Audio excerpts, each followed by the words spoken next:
Hey everybody, welcome back to James Rose Everything. Continuing today, wrapping up, drawing every country in the world's flag, getting ever so closer to finishing off Europe. And today, we already did Slovakia, so we're going back into the former Czechoslovakia, and we're going to be doing the Czech Republic. And I know that name is a little bit disputed, right? I don't know if I'd say controversial, but maybe it just hasn't been settled yet. And geez, we just did one of these, right, with Myanmar, Burma.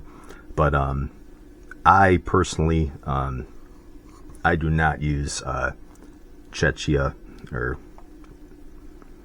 whatever you call it. I use Czech Republic. To me, that's the accepted name, right, ever since the former Czechoslovakia split up. So that's what we're going to be using on this channel. All right, so again, we already did do a Slovakia episode, and there's, of course, a ton of overlap here. So I'm not really going to be talking too much about the history, because you can always just go watch the Slovakia episode for that. And I know Czechs and Slovaks are different people. That's why this whole thing, kind of happened in the first place. But a lot of overlap. So let's get down to it. So basically, the close of World War I, the Czechs and the Slovaks, they were under Austro-Hungarian control. They merged to form a parliamentary democracy of Czechoslovakia, right? So post-World War I, we have a lot of nation states that are forming. During the interwar years, they do reject a federal system, which is kind of like what the United States was originally founded on. And so the unified state of Czechoslovakia, as far as like the politics there and stuff, it becomes mostly Czech, right? So like all of your political leaders and things like that don't tend to be Slovaks; they tend to be Czechs, and of course that will create some resentment, and there's also a lot of other ethnic minorities in Czechoslovakia.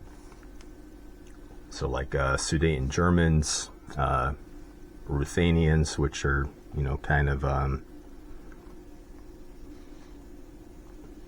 what you would think of as like modern day Ukrainians. Right before World War II, Nazi Germany occupies this territory of Czechia, and then Slovakia becomes an independent state that is allied with Germany. Then after the war, a reunited Czechoslovakia minus Ruthenia, with those Ukrainian ethnicity Ruthenians, does become a unified state. And they fall within the Soviet sphere of influence, right? Because this is, Slavic Europe, Eastern Europe. So, World War II kind of fought to, quote unquote, free the world. But then, you kind of leave all these poor European states that you kind of sort of fought this war to begin with, to liberalize or whatever. You leave them under the boot of Joseph Stalin, right? So not a good time to be in Czechoslovakia, right? Like post World War II, the Cold War. So the Communist Party there, they do a coup in 1948. And then in 1968, an invasion by some fellow Warsaw Pact troops they ended the efforts of the country's leaders to kind of liberalize communism.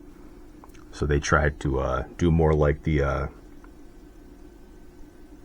kind of like the Western sort of intellectual socialism, socialism with the human face or whatever. And I did talk about that on my Slovakia episode. And of course, Western intellectuals, they eat that stuff up. And so they try to normalize communism, right? But communism is already kind of falling apart, as we sort of get into the 1980s. And that's when the Velvet Revolution, takes the Communist Party out of power in Czechoslovakia in 1989. So they go back to a market economy, democratic rule, and all of that. And I tell you what, guys, I said this a million times, but it looks like it finally happened. My red marker has finally bit the dust. So rest in peace, my friend. And yeah, we're gonna have to finish the episode with this guy.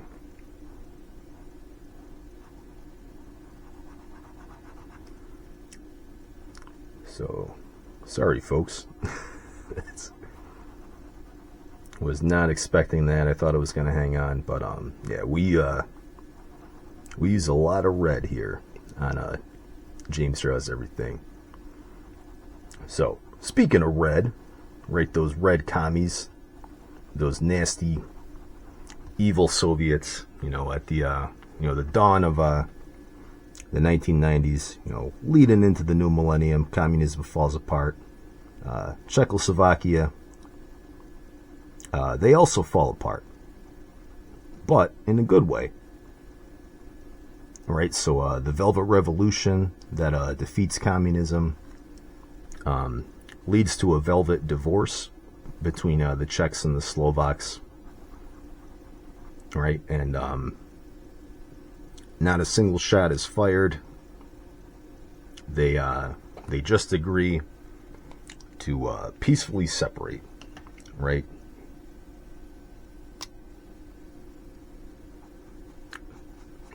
So it's proof that it can happen, right? Like secession, of course, is always looked at negatively, like in the United States, which is kind of weird because this was always a voluntary union between the states, right? The states create the federal government, not vice versa. But of course, that's been very different since the American War between the states. But again, Czechoslovakia did it peacefully, and since they dropped out of the communist fan club, they canceled their subscription to communism. I don't know if they canceled it enough. They may have had their auto payments go through one last time before getting those refunded, but they did cancel the subscription successfully. And yeah, the Czechs have been a pretty big player in the kind of European community ever since, and kind of returned to peace and prosperity. So they joined NATO in 1999, the EU in 2004, and again they're trying to get this whole Czechia thing to stick, but I don't know. I still call it the Czech Republic. So to me, it's not Czechia. It's hard for me to say my my non-Slavic self, but yeah, the Czech Republic. And just because this one was pretty simple, and we'll go over this flag in a second here. You can tell it does have the Slavic colors, right, of basically the Russian flags. So they don't really have like a specific meaning. Combines like the white and the red of Bohemia with the blue of Moravia, and it was the flag of Czechoslovakia as well. So Slovakia, does have a different flag now, but Czechoslovakia, Czech Republic, same flag, right? So we're going to draw the velvet divorce.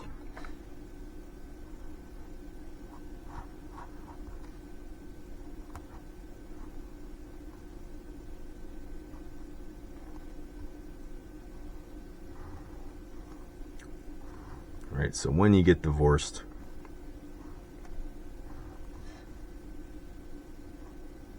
right, it's always a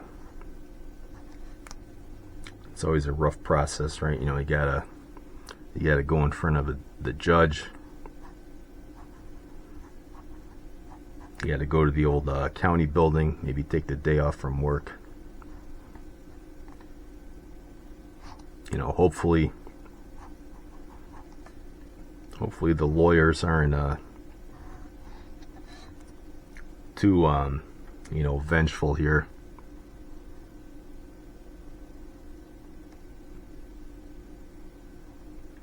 And you can figure out who keeps the dog. Hopefully you don't have to get the courts involved in that, right? If you got the old joint bank accounts and stuff, that could be an issue, right? So word to the wise, James Charles, everything here. Don't get joint accounts, joint loans, right? Unless you're in it for the long haul, right? Unless you're actually married. But then even still, this can happen. So right, I gotta get another red.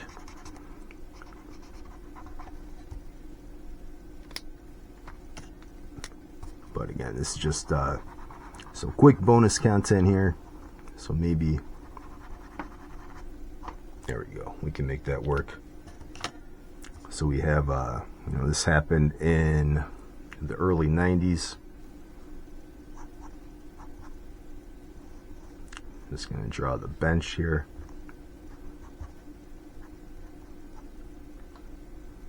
All right, so you got the Czech Republic,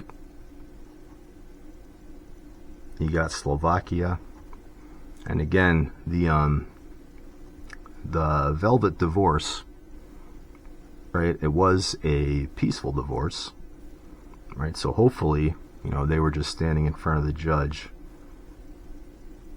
to just make the paperwork official, right? They already had this figured out, who was going to keep the car, who was going to move out of the house, who was going to keep the house. It was probably a little rough on the kids, right? If Czechoslovakia. But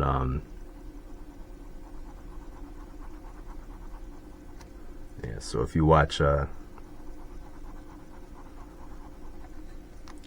daytime TV, I'm sure you've seen this scene a million times. There's like 1,000 shows about divorces and stuff where they just follow divorce court, right? I think like that's the actual name of the show.